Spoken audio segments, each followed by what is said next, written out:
Hello, my name is Mariana Gutierrez. Today is April 8th, 2022.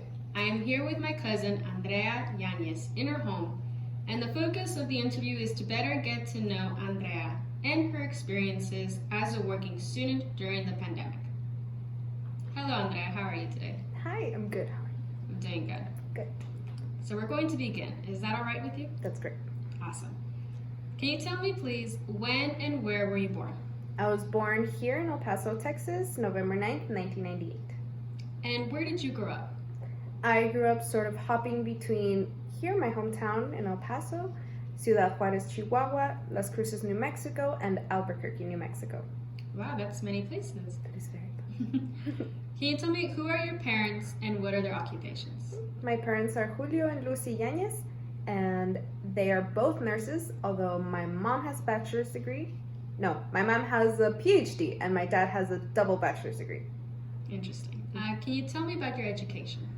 Yes, I actually started my high school in Juarez, and I graduated in Juarez because I wanted to stay there for my entire college career as a medical student. But then I realized I didn't actually want to be a medical student, and I wanted something more scientific related. So I came here to El Paso and I did an associate's degree in biology, and then I hopped over to UTEP to do a bachelor's degree in microbiology. Awesome. You recently graduated from UTEP. I did. Can you tell me how you felt about that experience? Yes, I felt really proud of myself because not only did I graduate during a pandemic, but I did so with an honors degree, cum laude. And I'm very proud of that fact, and the fact that I can say that to anyone. That's awesome. Can you tell me about your current job? Yes, I am still working at La Madeleine, which is a restaurant over at the Fountains of Farah. It's been the job that has maintained me for my entire college career, and I actually think it's a really fun job because now I know all of the stations and I get to jump around between stations. So every day I'm doing something different and I never get bored, and I think it's a really cool job to have. That's great to hear. Plus I eat a lot of pastries. Oh, yeah, that's a benefit then. Can you tell me how has the pandemic affected your life overall as a student and worker? As a student, I think it made me a more independent learner. I used to be one of those people that studied best in groups, that being friends or just classmates, because we would bounce ideas off each other and their knowledge would complement my knowledge and vice versa. And suddenly that was taken away from me, and it was really hard at the beginning to know how to handle everything and juggle everything by myself.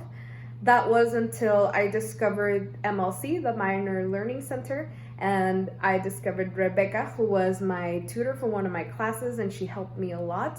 And then the universe just brought us together, and we realized that we had a lot of classes together. So I messaged her and saying, hey, can we have sort of our own little private tutoring sessions? And we ended up becoming friends, and we helped each other through a lot of classes. We tutored each other and just had a lot of fun. Me going to her house and her coming over here and just having our little study sessions were really great, and we really helped each other get good grades throughout the entire pandemic. That's great to hear. Also, well, yeah, that was the school part.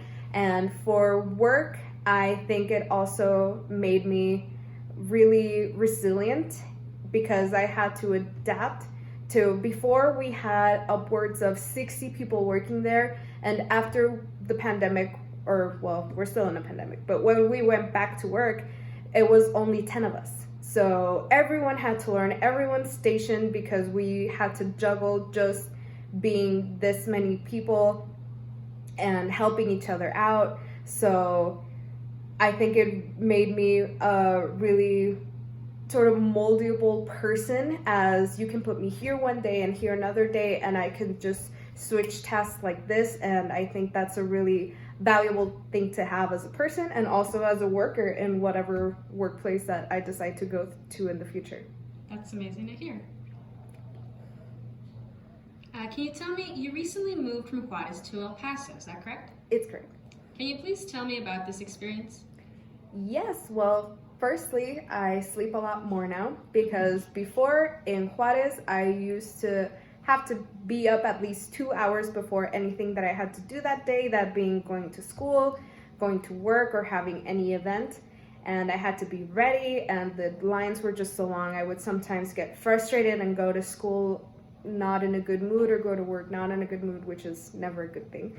And I would come home very, very tired. I remember there was actually one semester where I had a 7 a.m. class 3 times a week, and those same days I would get off work at 10 p.m. So I had to be out of my house at 5 a.m. and I would come back sometimes at 12 or 1 a.m. And it was really, really hard to just sleep that little hours and just be very tired all the time. So now that I live here and I'm very close to my current workplace, I can wake up 30 minutes before and be fresh as a lettuce.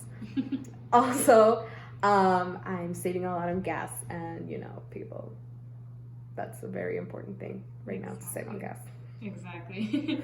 Can you please tell me how these experiences overall have shaped your personality or character? Yes, well, like I said, I think I'm a much more independent person. I think I can pick up things, new skills a lot better just by myself without any training, or I could just have a book, read a couple instructions, and I think I can take on whatever is presented towards me. I also think that I am a lot faster learner, I guess, because I can just adapt a lot easier than I was previously able to. Amazing, that's good to hear. Can you please tell me what has kept you motivated through such struggles these past 2 years? I think our family has been my backbone between all of this, especially my parents. Every day that I had maybe a bad day at work, or I was really frustrated with my professors at school because they couldn't teach me or didn't have the tools to teach me as well online as they would face to face, I would just be very, very frustrated with myself because I wasn't getting the potential I had. My parents just reminded me that it was, first of all, it was okay to not be okay, and that I could take a mental health break, especially in the pandemic where everyone needed mental health breaks constantly. And that it was okay if I didn't fully know what I was doing, because I would eventually figure it out, and I'm glad I did. I graduated, and right now I'm in an interview process for another workplace that is going to be my first microbiology job, and I'm very excited about it. That's good to hear. Good luck on that. Thank you. Can you please tell me a story or anecdote, whether funny, sad, painful, or joyful, about your time as a student or worker? Yes. As a worker, there's this couple. They're called Mary and Bill. They're an old couple. They're 86 and 88 years old, respectively. And they've always just been the best people to me. They go to the restaurant every Wednesday and Sunday since I've started working there. And we just immediately became friends, I guess you can say. Every time that I would see them, they would ask me about school and how my classes were going. And every time I got a good grade on something, I was very excited to tell them as if they were my parents. And when I finally graduated, Mary one day surprised me with a pair of Kate Spade earrings and said that she was very proud of my accomplishment and that she was really looking forward to see me take that next step professionally, even though that meant that we would probably not see each other for that much longer. But that's just a memory that I will cherish for my entire life. Oh, how sweet of them, Bill and Mary. That's nice.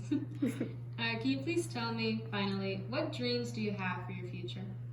Yes, well, like I said, I'm in the final interview process for a job at this company called Becton Dickinson.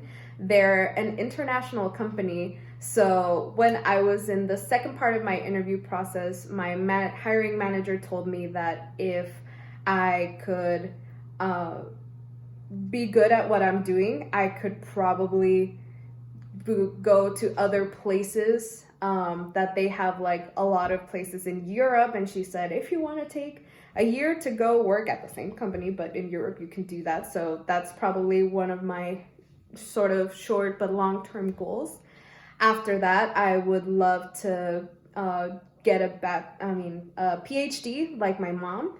I would love to be an infectious disease specialist and just work for the CDC and do research on superbacteria and on antibiotic resistance for a lot of stuff. And I think I just would be amazing to be influential to not only the United States, but to the whole world. And that's professional, but also personal. I would just love to have a family as loving and devoting as ours, and to have my own family, and to have my husband, my kids, and a lot of cats. So I could love them as much as our family now loves us. That's awesome. That's wonderful to hear. Well, I want to thank you so much for your time, Andrea. Thank you for having me. I appreciate you doing this interview.